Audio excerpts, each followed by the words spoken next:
Alright, so for today's video, we're going to be talking about cards that you should be picking up before Age of Overlord. They are most likely to go up in price, and some of them are going to be really useful depending on the deck that you play, or just very good staples to have in general. Like the video if you liked it, and also make sure to comment your own ideas about cards that people should be picking up so all of us can stay ahead of the curve.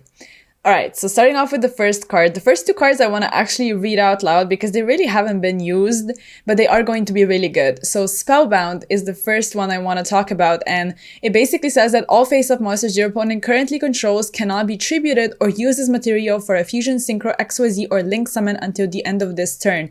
What makes it great, obviously, is the fact that it is a quick play spell card, and you can actually see the chart on Card Market, for example, where the card is just going up, and I don't think it's going to stop anytime soon. It really is going to depend on how much play it actually sees at big events, and now it's around 3 years or something like that. But basically, this card is going to be really useful against most of the meta matchups, and what I really like as well is the fact that it covers Flunder among other ones, because usually you would have to have like separate cards for Flunder, or like side the draw for different decks and then put it in against Flunder as well, or like Impermanent Ash, but sometimes you're going to be able to play through it.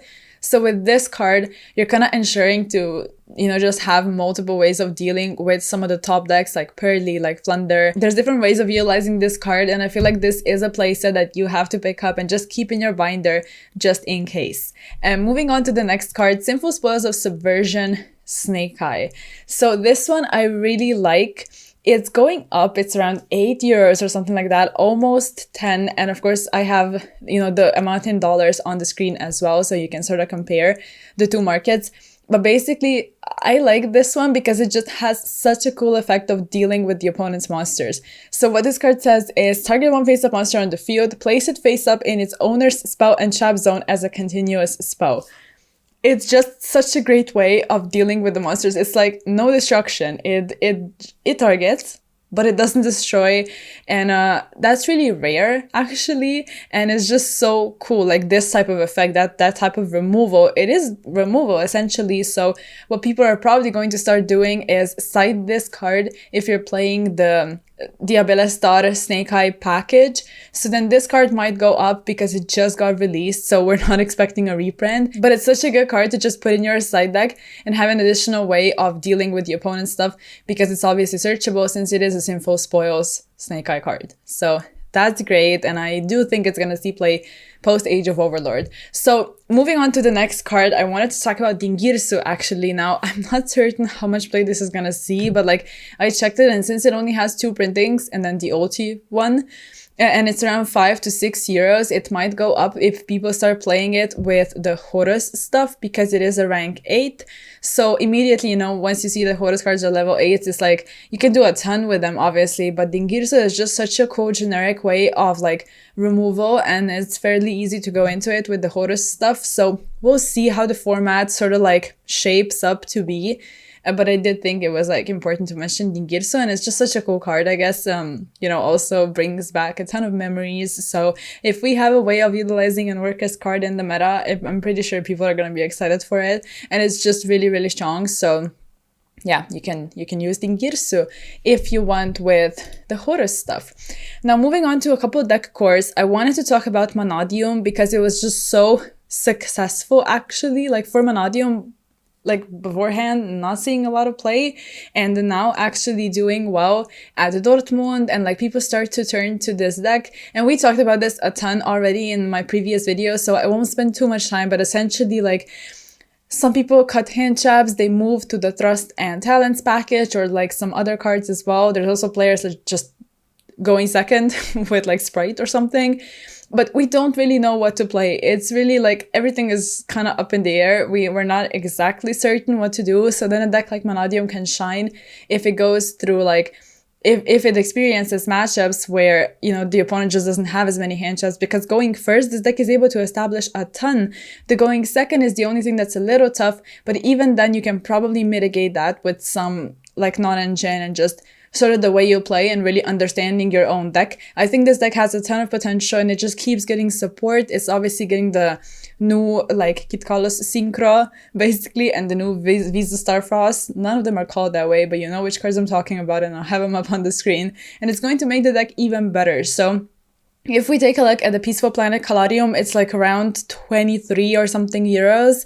And I'm not saying like get the entire core immediately. If you don't want to, you can wait and probably get it one at a time. I don't think it's gonna skyrocket. However, it can happen because we saw what happened with Perle Rhino, and we probably don't want this to happen one more time. So I guess I'm just sort of warning you before something like this eventually happens. We'll see. We'll see. But another card is also the Vicious Astrolaut, which is also like around 10 euros or something like that. And it's probably going to go up. Like both of these cards coming out in Cyberstorm Axis, they probably won't get reprints until next year's Megatins unless they like decide to do something with them.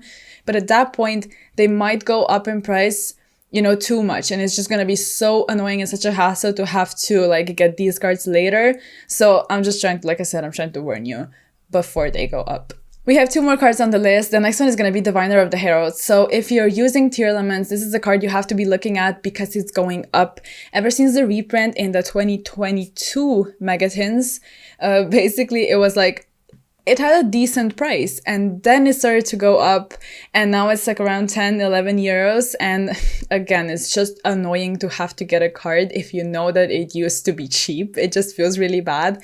But Diviner is amazing because it's a tuner. It's able to go for, like with Herald, you're going for Baron de Fleur plays and you're also able to send fairies. So you can pretty much do whatever you want in case you need shufflers, millers, whatever. Just being able to send a fairy, adjust the level, and continue playing is so important in a tier. Just get it before it becomes more expensive, because since it got a reprint in 2022 in the Megatins, I don't think this is like the most obvious card they're going to be looking for, you know, to give it a reprint. So get it before it's too late. And as for the last card, well, actually it's a core. I wanted to talk about Vanquish Soul cards. We have mainly Raisin, the Dr. Madlove, and also Rock of the Vanquisher. They are not the most cheap.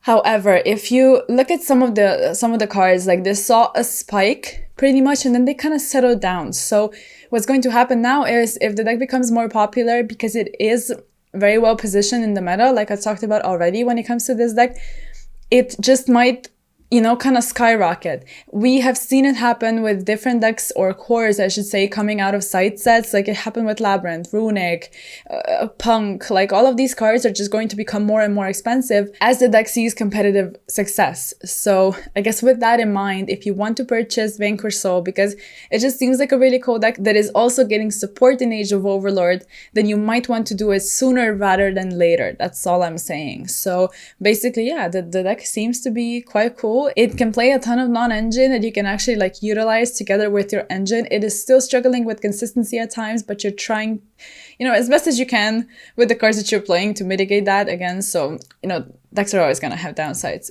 but this deck really seems like it's going to be a very decent contender, and I'm excited to see what it's able to do moving forward, especially if people are sort of like remain unfamiliar with it.